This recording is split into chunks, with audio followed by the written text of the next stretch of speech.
Listen and subscribe to the Table of Truth on iTunes, Spotify, Stitcher, and Google Podcasts.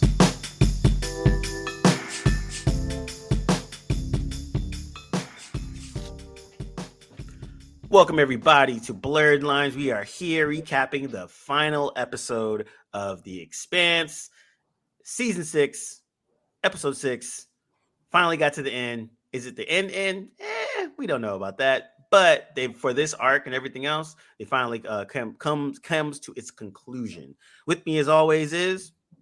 The other Cam, Boba Fett turned Muslim and got peaceful. As well as... This is Josh, a.k.a. Steamin' Willie Beeman. Willie Beeman. As well as... This is D, the professor, as usual. We're going to drop some knowledge today. Gonna learn today. All right, so we finally came to the end. Fellas, what do you think? It was trash. No, no, it was good. It was a solid ending. It felt as though there were some dangling plot lines that were left unresolved, but not in a bad way. It definitely has room for the rest of the stuff that got left dangling to be filled in. It was a good emotional. It had good emotional closure, good action, and sealed up pretty nicely.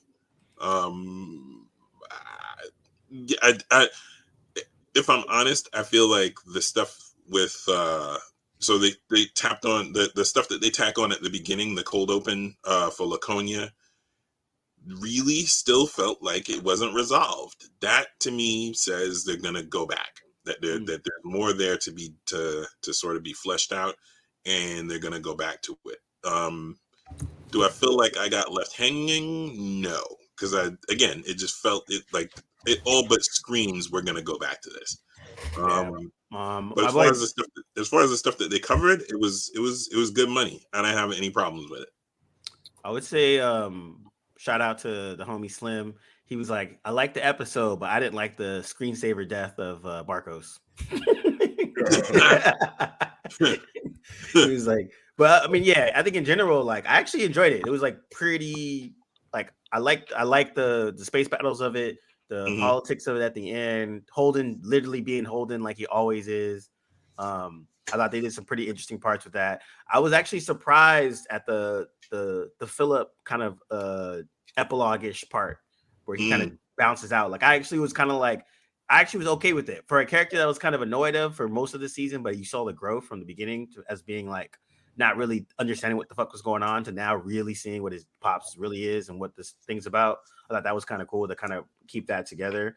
And then but I also like the battle with of going onto the rail station. I mean the rail gun, that was pretty dope. That was done really well. And then also too, like, you know, having Bobby like officially join the crew. I thought that was actually pretty dope. It was a nice moment. I think the emotion of the show, like with everything else about it, the emotion of the show is what carried a good chunk of that episode. Wait, so you can have emotion, but you can't cry? Do you hear me, Discovery? That, you know, Cam, what you thinking? It wasn't bad. I'm not mad at him. I kind of cheated a little bit and Wikipedia'd some information. So some things that are not bad, but just curious on the direction they might go if they go anywhere in the future. But there was a few things that stood out. We didn't get to see much more depth about Naomi potentially ending her son's life. We saw a moment where she was crying, and we saw another moment where she hesitated and thought about it, and she made a conscious decision that in the last episode that her son made a choice. I have to make mine for the greater cause of the galaxy. But it would have been interesting to see how she dealt with it. I did feel like it was a little rushed, but I understand why it was rushed. Trying to end it, and they did leave some things open-ended where it gives you the impression. What I'm disappointed in not seeing is the leadership of Drummer and how as a oh my god, what is her race called? Belter. Belter. Loudness. Yeah, as a Belter, how her leadership, because I heard in the books that she does some amazing things as the leader, pretty much one of the most powerful people in that world. And then I was just reading like little recaps and little Wikipedia, but like just interesting to see how she would be as a leader of that independent, or not even independent faction of the Union. And then another thing is, if they decided to go forward with this, and I read up on the next book, it's like 30 years. I'm assuming 30 years in the future. And if they were to do this, it's all these dudes are going to be old. So maybe some returning characters would return based on the book's chronological timeline. And I was very curious, and D, you can tap in on this about Laconia Duarte and how big of a potential badass or dude he's going to become later. Because like, even though we saw glimpses of him, I still had questions about that whole like world of Laconia, like the creatures. Yep. I had asked about the what was the main antagonist of the whole season being on the back burner, and now it's kind of in this potential plot line becoming more of, it's going back to what the Expanse was originally fighting. I can't even. I'm just having a loss for words. Protomolecule, yeah, and how that re-entered the fray as the main culprit again. But we don't really get to see that, obviously, because of this in-depth scene. And yes, I also felt like this ending of Marco and Naros was kind of Cersei like. He got good analogy. But I felt like we didn't really. He got his comeuppance, but I don't feel like as a viewer it was a satisfying death. You know what I'm saying? And that's just my opinion of it. I felt like he should have went through hell because it was crazy what he was doing to his own people and in the world. He was a menace. You know what I'm saying? Yeah. And the last part you touched on, Cam, was the son. His moment happened right when that talk happened. Yep. He said he finally figured it out. He was like, "Yo, it's more about you than everybody else." Yeah, you just want to be a martyr and at the expense of his own people, because, like I said, you can't be a halfway thug and a gentleman. And he had to choose. And the interesting part about his journey and growth development was when he took on his mom's last name. That's what he wants his legacy to be about. Yeah, that was dope. That was really dope. Overall, though, I wasn't mad at it. I felt it was a little bit rushed. I felt like this could have been like a 2-hour split episode, just one episode that you split, or a movie to end it off for this grand of a scale, because there were a few things that was a little rushed for me. However, the cool part, I agree with you, Cam, was seeing Amos fall in that chair and that whole scene. Like I was tired. I was watching it and I was like, yo, this is crazy. Dude. I can only imagine what that looks like with IMAX or something, and putting money behind that. And I thought it was a wrap for them dudes. It was cool to see a moment when Amos was handing the keys to the mechanic car to Peaches, and he was like, "Well, we got a mechanic, it's you." And he was thinking ahead, like, I might not come out of this alive. And everybody, that was the one thing that felt rushed. Everybody was resolving everybody's issues. Like, you saw Naomi finally accept Peaches. You saw Amos give Peaches the okay. You saw everybody kind of just like, oh, we're going to wrap all this up. You know what I'm saying? And that's fine. I wasn't mad at it, but I just felt it was a little bit rushed. Naomi didn't accept Peaches, though. And as much as she came to having we know that Naomi is an extremely intelligent person, and rarely does she rest her intelligence on her emotions. So what we saw in that moment was just her figuring out that Clarissa is trying to go for some redemption. She's trying her best to redeem herself, and she knows that these little small things are not redemptive. So I think for the most part, we saw Naomi have her issue with Clarissa as she would, but at the same time, that whole crew has been shown to compartmentalize and be able to big picture the shit when they need to. And I think being pragmatic. In that moment, that's what you saw them doing. They are the characters. And that's why I didn't feel it was rushed, because we had seen them in small pieces in each episode, becoming more and more okay with the situation that they were facing. So that building up to that scene where Clarissa decides to cook and she says, "Oh, there hasn't been a home cooked meal," that sort of parallels what they had been missing, which was Alex. I think one of you guys had pointed out the fact that Alex was the emotional glue that held them together. Otherwise, Amos is a sociopath. He doesn't know how to reconcile his emotions. Holden is a righteous man, which means that his whole design and the way he looks at everything is through a prism of a high moral compass. Right, and he wears his heart on his sleeve, right? Right. Naomi is sort of caught in the middle between apathy and the desire to atone for the things that Marco had her do in the past. So Alex was the only one from the very beginning. Obviously, his stuff with his family was the kind of flawedness in but he made up for that, for what he left behind with his family, by doubling down on turning that crew into a family, because he was the one that did this.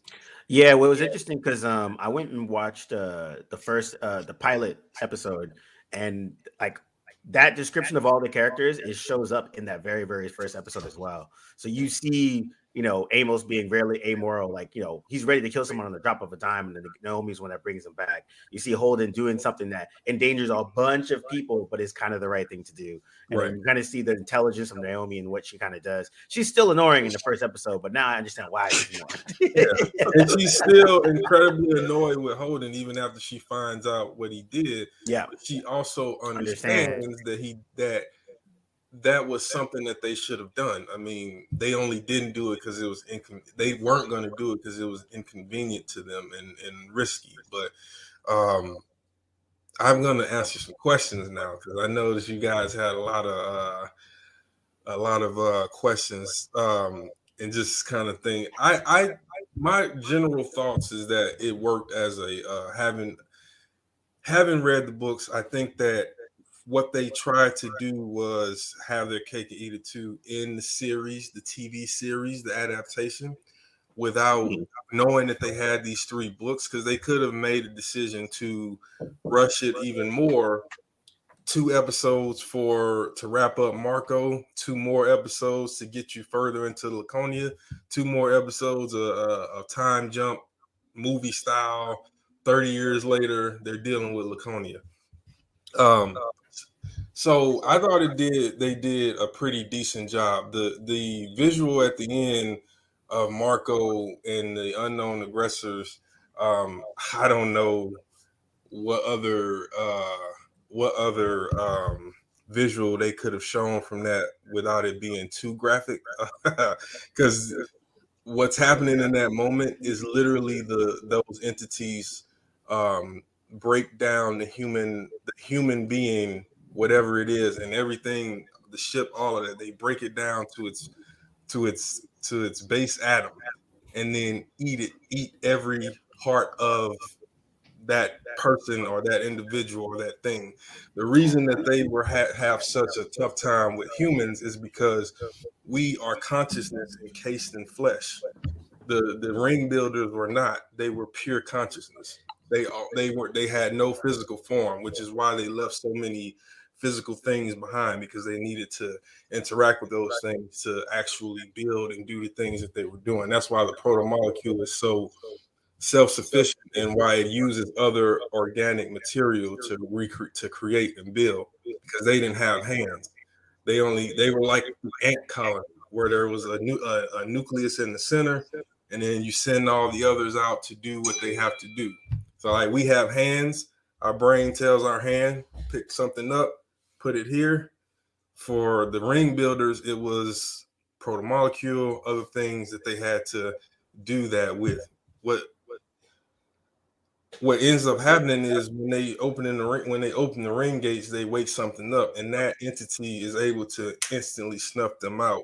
And it starts to do that over time, which is why they shut the rings to begin with. But humans are much more difficult to kill, and that's why. I mean, I get it. Like I get that part of it. It's just that the show as a whole has been offing people in various ways, and the most funny but brutal one was the dude that was racing through the ring, and God, oh yeah, that's oh yeah. So I was expecting something like, oh, they about to make this dude look like mush meat. You know what I'm saying? Yeah.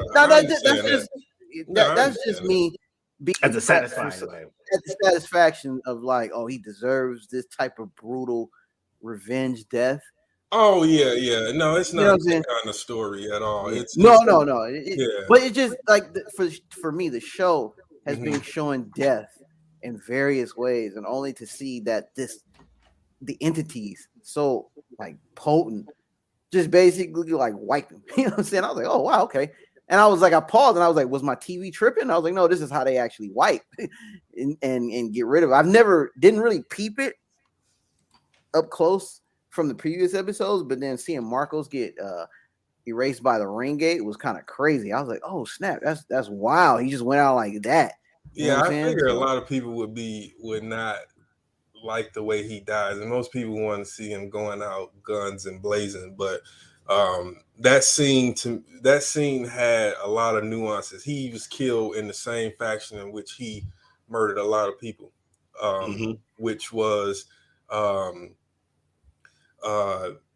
they used a guerrilla tactic, and Naomi knew that was going to be, she wanted to do that.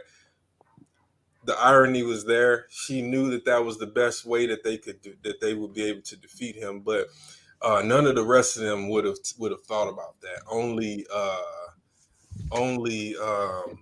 the resident genius. Yeah, only Naomi thought about that, and she had been working on that the whole season since Holden put it in her put it on her to-do list. Not that would be the way they would kill Marco, but when that opportunity presented itself, that was the exact thing that none of the rest of them would have put that together. Would you say the whole sequence toward the end, the big battle was just ingeniously visually done, like dropping the trailers out of the back of the Rossi into the field of fire for the railgun, for the railguns. Just so good, so good. Yeah, and even the way the camera looks as they're descending in 15 Gs, and the audio, and you can see it feels like inertia pushing against their bodies, and like at any moment their entire being could just crack or like, obviously descending like that it wouldn't, but you can see the struggle because outside there is no gravity, there's nothing.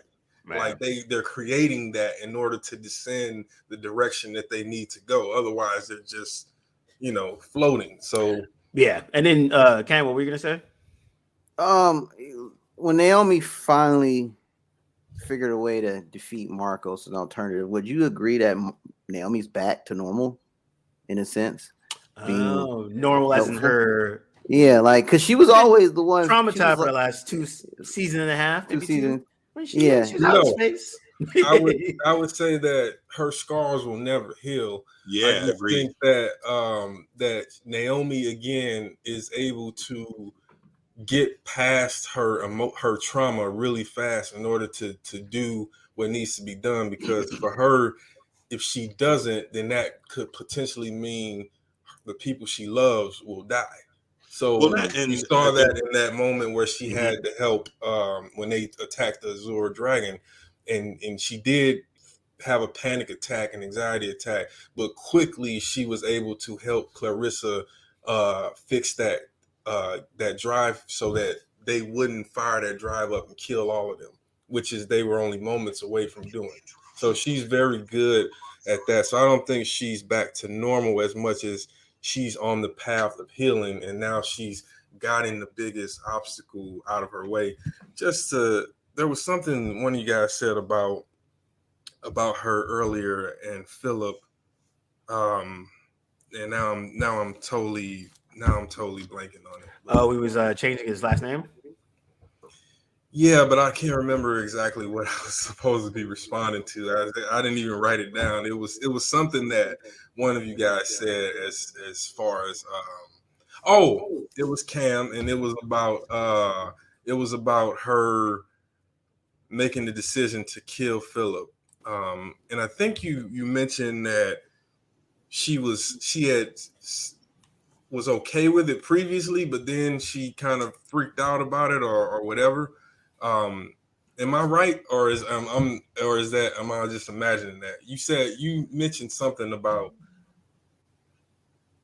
Talking about Philip and Naomi. Yeah, and how like the what? Oh, Cam yeah. Technical difficulties. Sorry, I was muted. So there was a point where Naomi had reservations about killing her son. Also, Holden saw the emotional back and forth with herself. And this last season, up to these last 2 episodes, she made a choice. Even though she said she left Philip, she still wasn't okay with it. But right now, we see the conscientious decision for her to be like, am I doing the right thing? I made my choice. And she kind of did one last check to see if she was okay with it and press that button to destroy the Pella, showing the growth and maturity and progress of her killing her own son. And she had to tell Holden a few episodes ago, like, don't make decisions based on my emotions. This is my thing. Right. So she was important. Yeah, that was important. Too. Yeah, that was for her. It was only a bridge she could cross, and no one can help her. Yeah, and we finally saw the moment where she flipped the switch, and we saw that with her son. Yeah, when he finally understood who his dad really is and what's really going on. So that was a good moment. Yeah, when they faked out and sort of made you that moment was because I wanted to just point out that moment because you're right, because it's such visually it did show that not just her growth but that hard decision, because she is still murdering her child. Well, in her mind, obviously it didn't happen. The audience and the reader are the only ones that know that Naomi didn't murder her kid because he never shows up again. But still, it's a heady thing to think about. Heady is not. So I was going to say that heady ain't the word, because that was just gut wrenching watching her reaction after the fact. Oh man, I teared up when you thought that she. So that was my biggest gripe. She actually killed him. Yeah, that was my biggest gripe. We didn't get to see her deal with that except in a small vignette clip. That's heavy. Right. Yeah. You know, 100%. That's a heavy moment. So I feel like episode or 2, seeing how she dealt with that, because we saw how she dealt with having the space jitters for like a whole season. Right. And she just murdered her son. That served the narrative, though. I don't know how continuing to hark on her decision, a decision that we knew she was going to end up making anyway, if he was still on the side of Philip.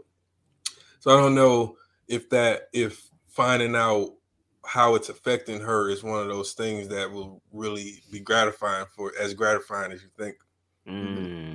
Moving forward in the narrative. That's just my own personal preference. Yeah, I understand.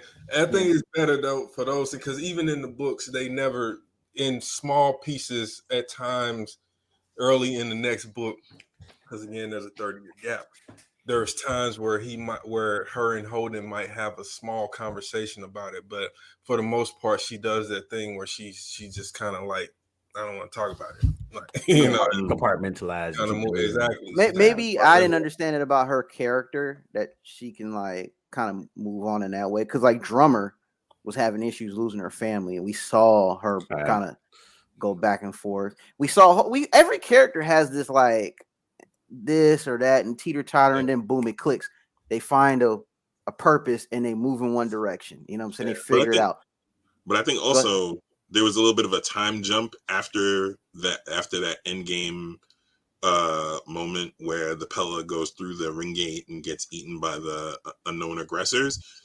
It felt like there was a time jump between that and where we pick up after Holden in the and all the concerned parties sitting at that table, sort of hashing out what the peace treaty was going to be. And then another time jump between the peace treaty and the announcement that Holden was briefly going to be the head of the trade union.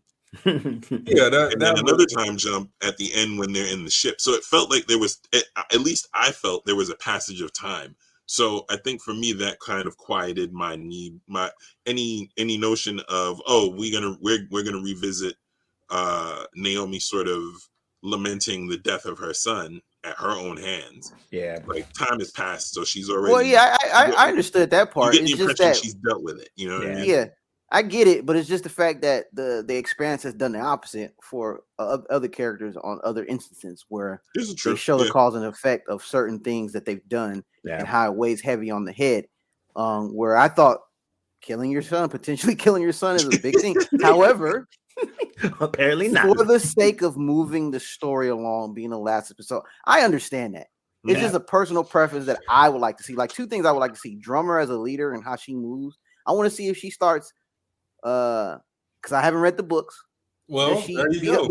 Yeah, I don't know if I want to read the books, but But what I'm saying, what I'm saying is she gonna act like her previous predecessors? Following orders and how she moves as a leader. Of this Ashford movement, Fred Johnson, Fred Johnson. So I was just curious on that. The transport union is not the OPA, and it won't. It's not going to be the OPA. And one of the things about the Drummer character is that Drummer is not in the books as she is in the TV series. So Drummer is at least 3 characters from the books put together. In fact, ironically, Michio, right? It's supposed to be Michio. I see you've been reading Michio Pai, who actually is Drummer's wife, one of Drummer's wives in the series. But Drummer is actually the 2nd or 3rd, maybe 4th president of the Transport Union. Michio is the first, and she's the one that was a part of. That she was Drummer in the books, so she had the fleet. She joined. She meets with Abasarala. She doesn't like. The difference is she doesn't like Fred Johnson, but she respected him. She respected Holden a little bit as well, but it's a little bit rougher how they get to that point in the books. And I think it's kind of interesting too. Is like because the authors of the books are a part of the show and they're like showrunners and executive producers. It's interesting how they kind of like, fashion their books into a show and make it work. Because then, like you said, like the actress Cara G for Drummer, I had to look her up on the internet just to see her smile. She's a goofy ass person, but Drummer is like the exact opposite, which is hilarious. Yeah, Drummer is a hard woman. But that just shows again to her how well she does the job. Like she just does a really great job. Also, that was dope. I think having Avasarala still be kind of in that politics aspect, even when they pick with Holden and everything else. And it's interesting that like pretty much every character, it felt like there was a slight resolution, not super crazy, but certain aspects of it picked up. I think I'm still for the Laconia aspect of it. It was, I think, if you did no idea if we didn't have a D'Angelo near us, I would be confused. Hold on. So let me go back. Explain to us the whole child proto-molecule. Oh, the alien animals. child. What's up with that? The boy being resurrected. Yeah. Everything in those in every system, all 1,300 that has a ring gate, you can assume that every planet and system that exists within that ring gate has been touched by the proto-molecule and the ring builders. So Laconia, the reason that the rogue Martians went to Laconia in the first place is because the reason they did that in the first place is because when the gates opened up, they sent probes through that gate, through the Laconia gate, and they found inert ring builder technology, the stick moons that you saw above. Within that moon, within those moons is an actual, they're using the protomolecule to reactivate everything on the planet. When they started that, other stuff started to come on. You go down to the planet surface itself, they look like dogs, but they're actually not dogs. They're actually mechanical beings of some kind of organisms, type of like a cybernetic organism. So yeah, like they are actually machines. That's why they don't have teeth. They don't have anything. If you look at their physiology, they don't look like anything other than something that was built for a function. They look like skinned cats. A little bit, yeah, they do. But all that stuff came on as a result of humans coming there, setting up shop, and playing with the protomolecule. Okay. So that's what Duarte's been doing. He brought his role after Marco helped him and his fleet through the ring, and they gave him protomolecule in exchange for the Pella and all those ships you see and all that and all the tech that they have, and they were allowed to slip past because the UN and Mars were distracted. This was all a part of Duarte's plan.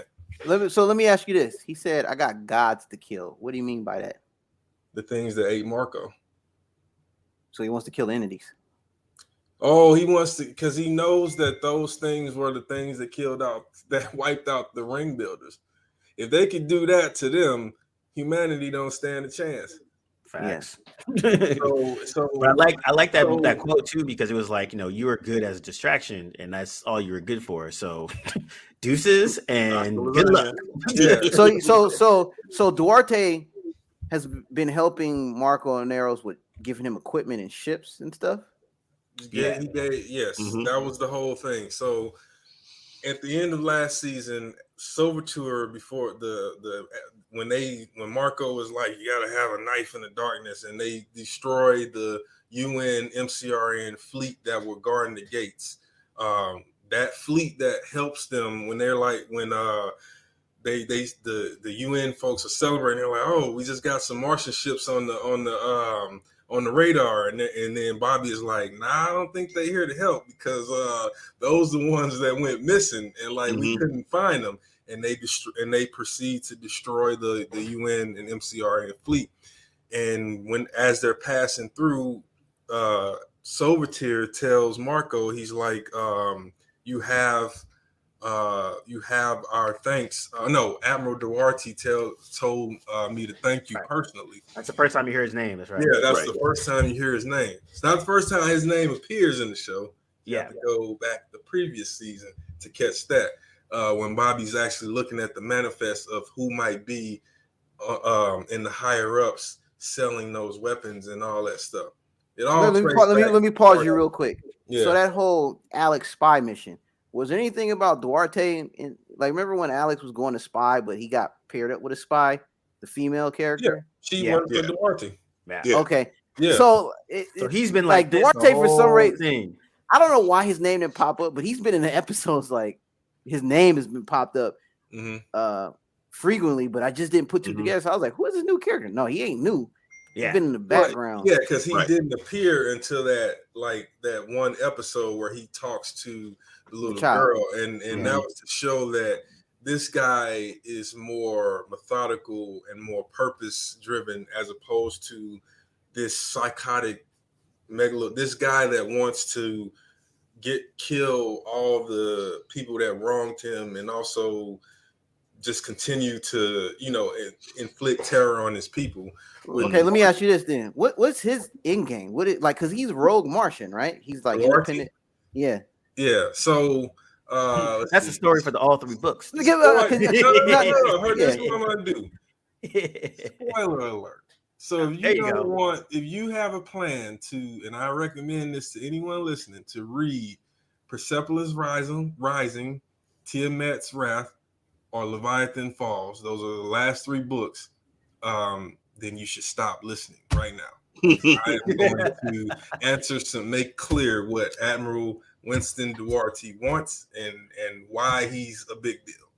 So when he tells Marco the Laconian gates are closed, that's because they're not finished doing the work that they set out to do.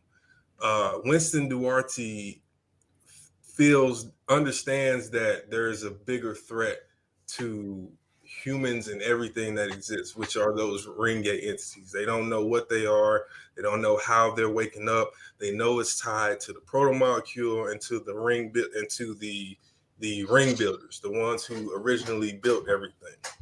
So what he does is, because when he's talking to the little girl and he says, we had to give up a dream, something died and we had to give up a dream, and Laconia killed that dream that we initially had, but what we had to do was create a new dream. What he's talking about is the fact that as soon as the protomolecule was activated and the ring gates were open, the dream of Mars died. You saw that in season 4 and 5 and 6 through 4 and 5 through Bobby's storyline. Basically, Martians were like, okay, why would I have my family live and die dedicated to a generational dream they will never see? They will never walk outside and breathe fresh air or anything. But there's worlds of abound now, plenty. Why are we still here? So you had economic collapse, not to mention what Marco was doing. What Duarte did was, when they saw that Laconia had all the things that it had, he put together scientists, researchers, a group of military higher ups, Marines, like the whole members of the parliament, everything, and they seceded from the Martian Republic. But they couldn't do that openly. And also they knew they needed a fleet of warships. They couldn't take those openly. So they needed a means to an end. What better? Who is that means to an end? Oh, the Belter hothead terrorist over here, who might just be crazy enough to drop a meteorite to drop an asteroid on Earth and give us all the distraction we need. So that's why he enlisted Marco. So you can almost say that Duarte is like the real behind the scenes bigger antagonist of this whole series that we don't find out until later, or if you read the books, you know what's up. Yeah, Duarte is I would say that Duarte is the human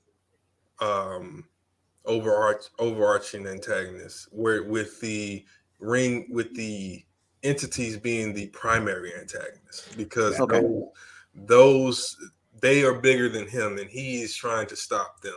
Yeah, because it's the ring builders first, then it's the unknown entities, and then we have Duarte. Because like the ring builders made the rings, but then the entity killed the ring builders. So right. All right, that's what I'm saying. And then Duarte is the one that's like, okay, if those dudes had killed the ring builders, then like we have no chance. So now we're starting to put things in motion to kind of do stuff. Exactly. So again, this dude is super.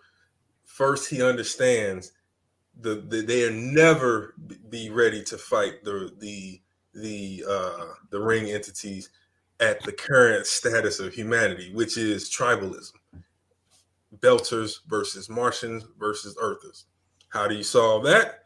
Well, you create an empire, a galactic empire that is under the rule of one thought, one guidance, and one purpose, which is all humans are the same, and we have gods that are coming to kill us. So we need to fight them. And we need to prepare ourselves to fight them. And so what ends up happening is 30 years later, they've gone through all the history of, this is post-free Navy, the transport union is thriving. Belters are now like have achieved that equal footing in society now. Yep. And the whole time they assume, and also the other colonies. So they formed the League of the League of Associated Worlds, probably inspired by Babylon's 5 League of Non-Aligned Worlds, and they get to business. I mean, it's prosperous. It's a prosperous 30 years. And for 30 years, the only thing they got from Laconia was the Laconia gate is closed. Do not enter. Because there's a minefield on the other side. They assumed they were just developing and none of that stuff. The Martians still wanted to get through there because they wanted to get them. They wanted Duarte, and so did Earth. But 30 years passed. For all they know, they dead or something happened. They assumed also because of Illis. What happened on Illis? When they were working with the protomolecule on Illis, it nearly killed all of them. And without holding there, they assumed that was going to happen. So one day, the Rossi and they're at Medina Station, and all of a sudden, a message from Laconia that says, on behalf of High Consul Winston Duarte, the Laconian Empire claims the Sol system under its what do you want to call it? Sovereignty, whatever. Thank you. Under its sovereignty. Yo! And they are all like, huh? Like Drummer and everybody's like, oh, Avasarala is dead at this point. Drummer yep. yeah, she's old. And all of them, they're like, I thought they were like poor and like good. They come, and Bobby's like, yeah, I'm glad they coming through because we about to arrest those bastards and charge them for killing half of Earth and Mars and all the other stuff. So they're getting ready. Earth's getting ready. Mars getting ready. The whole time they're sending messages. Laconian Fleet Admiral Anton Trejo, who is Duarte's second-hand man, he comes up on screen and he's like, look, we didn't come here to kill anybody. We just came here to let you know how the new order is going to go. We asked that we know that this is the exact tone. They're like, we know this is a bit of a shock, and given the history, there is a lot of tension and anger. But we ask you, we implore you not to attack the Empire. We're coming through the gate. Do not attack. And we will iron out everything. And the High Council, we will give you the High Council's plan. And that's that. And of course, everybody's like, oh man, fuck that. They got everything ready. The time comes. The Laconians are making the transit. The ship that comes through, the first ship, is called the Heart of the Tempest. The way it's described is like almost, well, no, you saw it. And the thing that those stick rings are holding, that's what they bring back through as a complete starship. Yes. Damn. They bring it through, and literally everybody's like, just like looking at it, and they look at each other, and most of them are like, yeah, this is over. like, yeah, they got us. They bring now a total of 3 ships through the ring. 3 ships, no, 4. 1 to be at Medina, but 3 ships that they send through Sol system, which is they headed toward Earth, and then the other 2 most populous system rings. And Trejo says that the whole point of the Tempest, which is a Magnetar class ship, protomolecule plating, organic skin, it heals itself, and it can give 1 blast and it can wipe out. They wiped out an entire base-like series with 1 shot. So they got a Death Star. Yeah, floating Death Star that looks like a ship with appendages sticking out. So basically, that is insane. All right, see now I'm gonna stop you there because now I actually want to read now. I'm just gonna say Trejo's quote, and then I'm stopped. He said that the whole point of the Heart of the Tempest is is not to fight wars, but to end them. Like that's the whole thing. It's to end them. They took out the fleet in less than they took out the combined Mars Transport Union and the Earth fleet in less than 2 moves. It was over. Damn. Wow. Yeah. That's how Laconia pulls back up. So Duarte. That's what Duarte. So his first plan, consolidate the human empire, not Earth, Mars, the intergalactic human empire or interstellar human empire. Smart. Galactic human empire. Then use the best minds in humanity to figure out how to fight the ring entities. He's doing something with his own self too, but I won't say what that is because that's really cool, and you should read it to find out. So we should have an episode where Duarte was wrong, where Duarte was right, and actually make it sense. You could have a serious episodes like there's a thing in all of great sci-fi where there's at least one time a god emperor appears. That's all I'll say. So the question then comes: do you guys think that they're going to do A, do you think they're going to follow up on any of this? And B, what form do you think it's going to take? Is it going to be like a follow-up series, movies? What do you think it's going to be? I'll start. If the demand is high, fan demands is, I think they should do like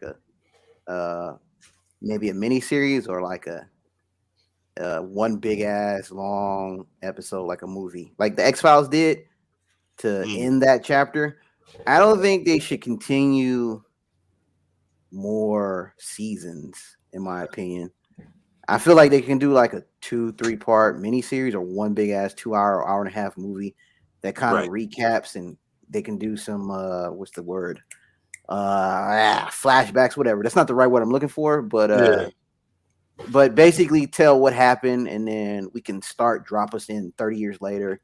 Yeah, and then move from there. That's just how I would probably do it, because I don't want them to jump the shark per se.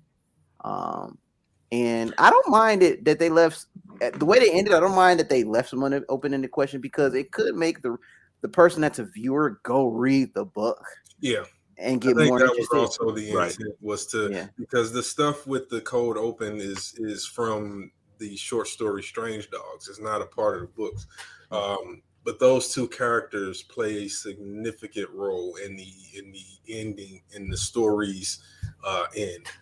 So they showed them, and they showed them juxtaposed with Duarte for that same reason. So they that scientist who came to talk to him is the head of eventually becomes the head of, call him the head research directorate or something like that of Laconia. Wait, sorry. That guy that came in Russian talking to Duarte, telling him about something. He was the kidnapper guy. Yes. Yeah, okay. He's from season 1. That's the one that Miller would have killed. Yep. Hogan hadn't stopped him. Yep. I remember him. I was like, why you look familiar and so skittish? Once again, Holden be holding in. And that's the one who purposely had him turned himself into a sociopath. So you remember he said that. He told Amos that he had a procedure that cut off the part of the cerebral cortex that triggered emotion, empathy, and sympathy, and all those things, because it made him more efficient.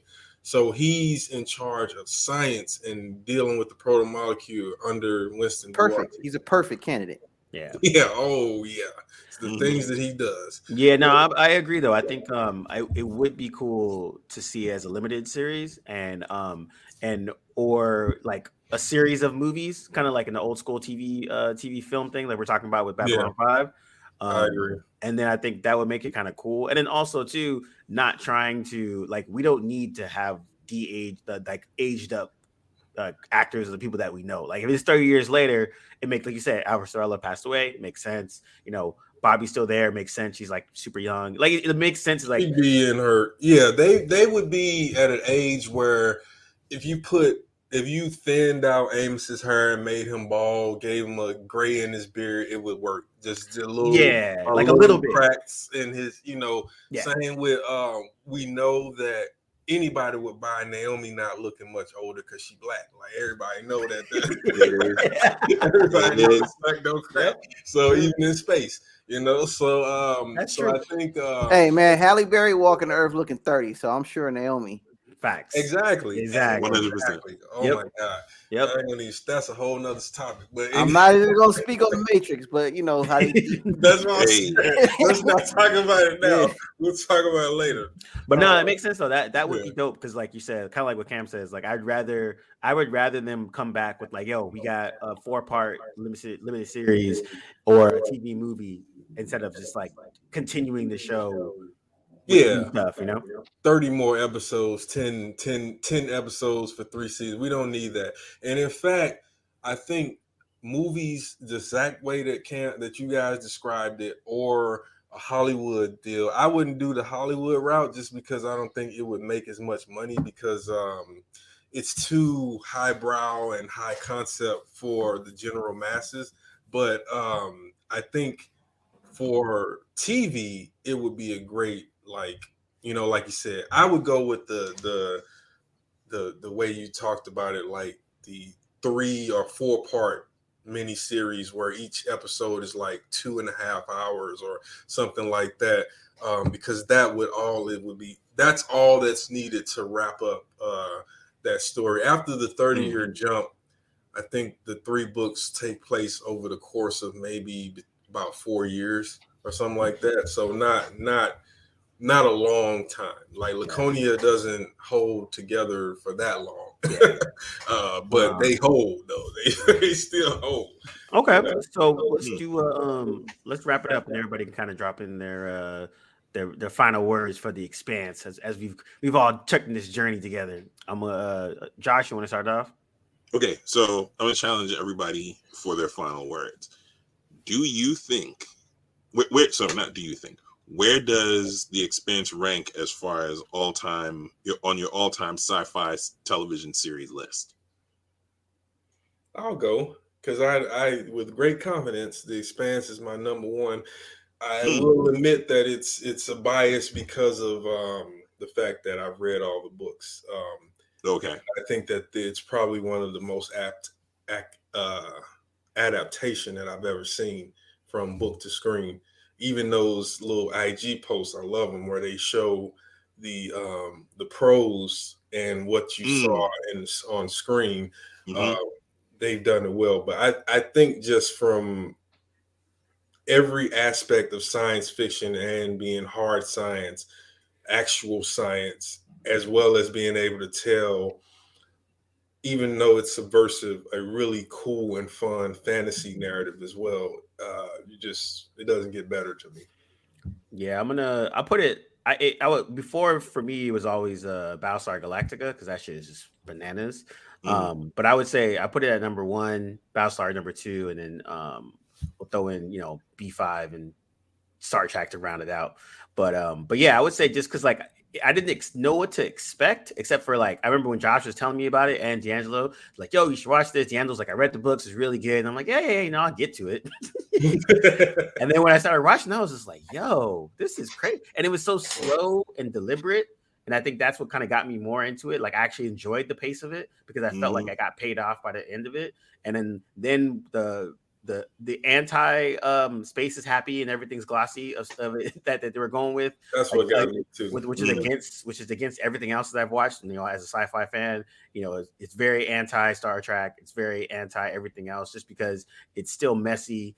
And then you throw in all the classism in it too, with a lot of the politics. And I really like politics just in narratives in general. And when politics done well in sci-fi, it shows a good mirror to what's going on currently. So I like that they had that with the Martians, the Inners, and the freaking Belters.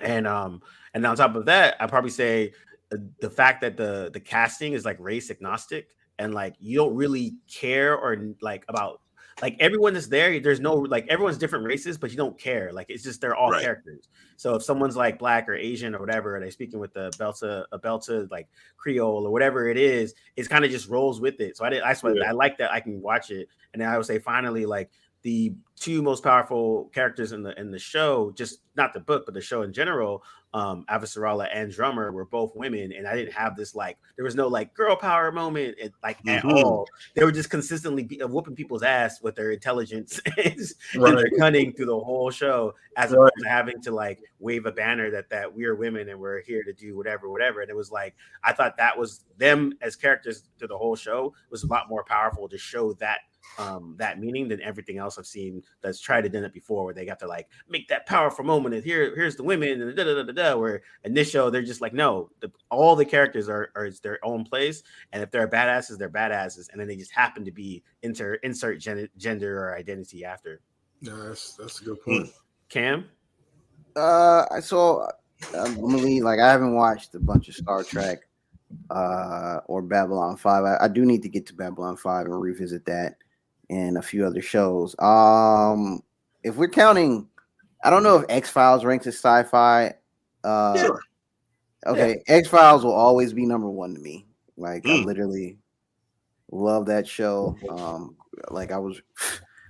gonna revisit that soon. And then there was another. Oh, Quantum Leap, man. I was a fan of that. Oh yeah. Quantum Leap. That's one of my favorites. Yeah, it may not hold up if I revisit it, but from what I remember, and this is just gun to my head, Quantum Leap is number 2. I don't know if it translate well me watching it now as an adult, but like I used to dig it. I've seen it recently, or I saw like a couple episodes, and it still does the future stuff, not as much, but like the history part of it and like the logic of everything. Yeah, it's still I dug that. It's one of my top 5 too, definitely. Okay, now without watching Star Trek, Babylon 5, and all these other things, I put Expanse up there.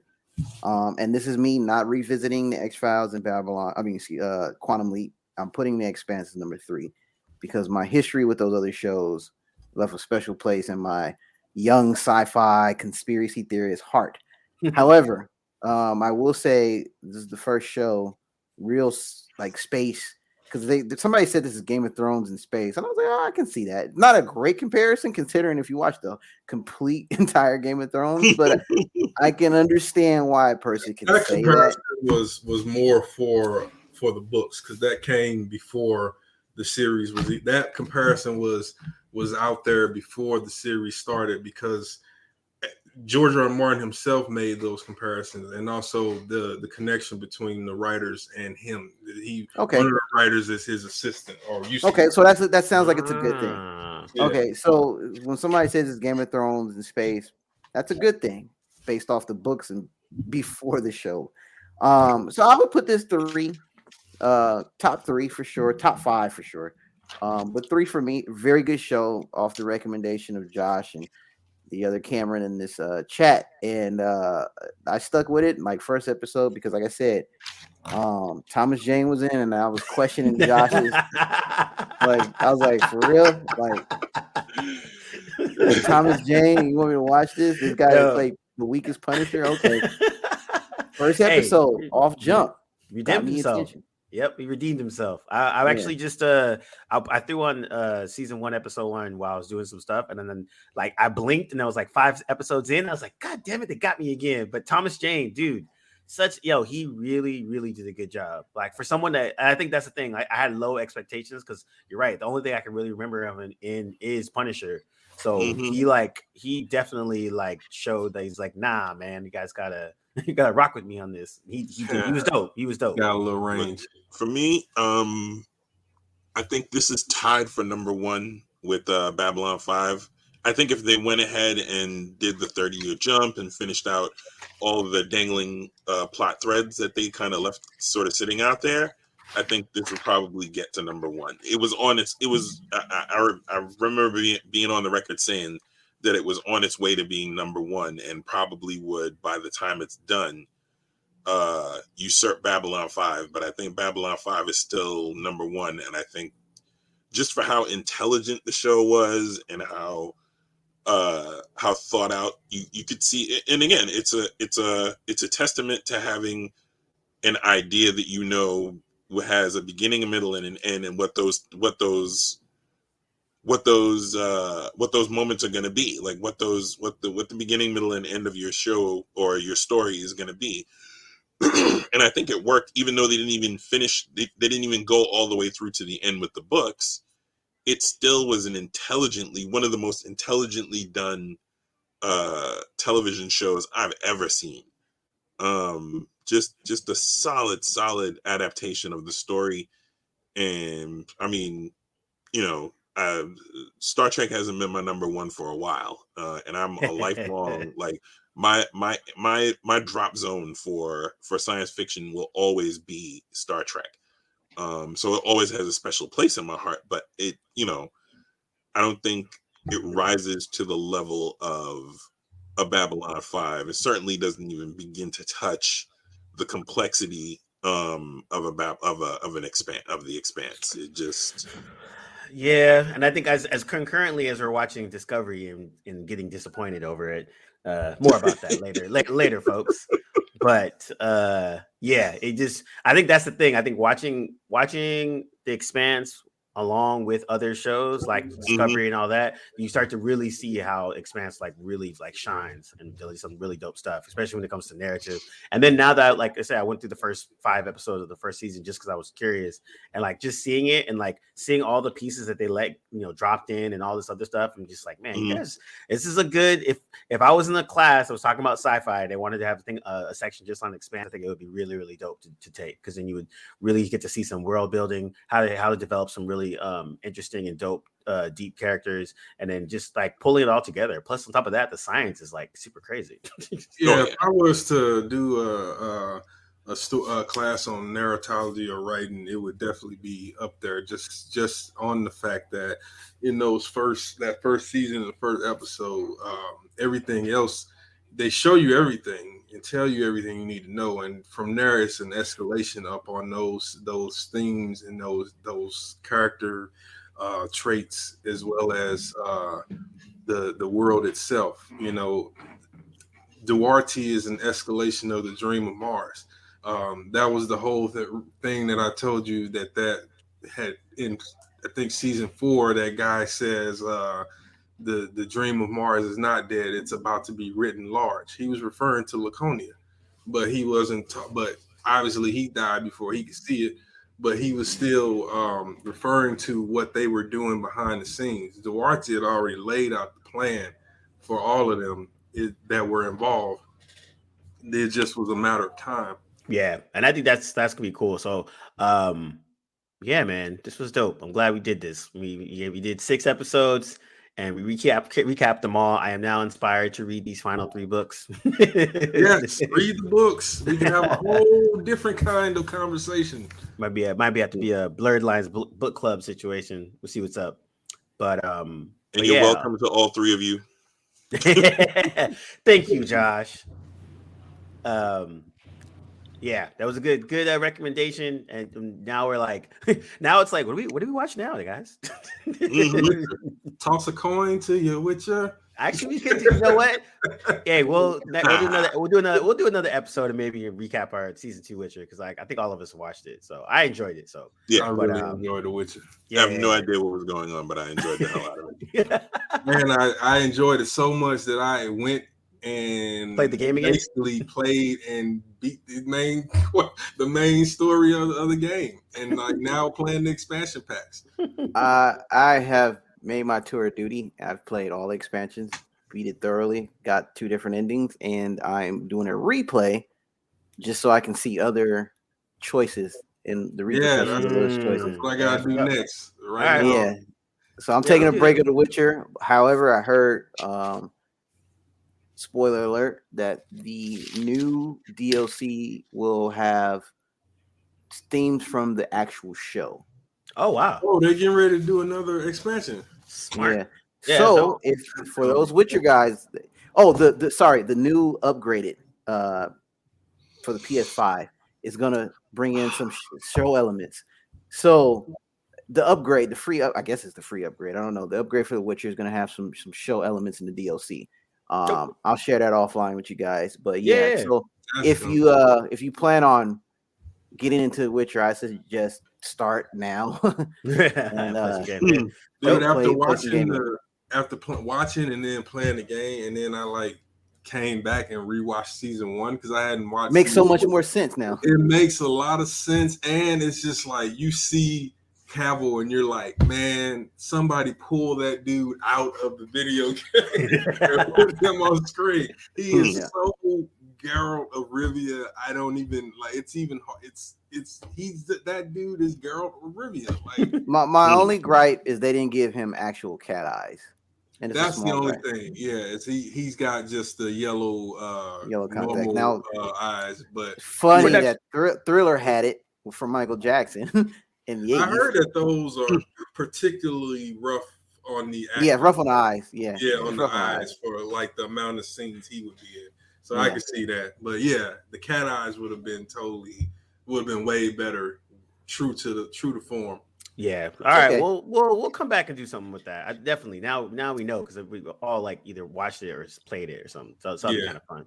Yeah. All right. So this is Blerdlines Expanse recap. We had a lot of fun. Thanks for everybody with rocking with us, and we are out. Shout out to Thomas Jane. Barcelona. Oh yeah, boss.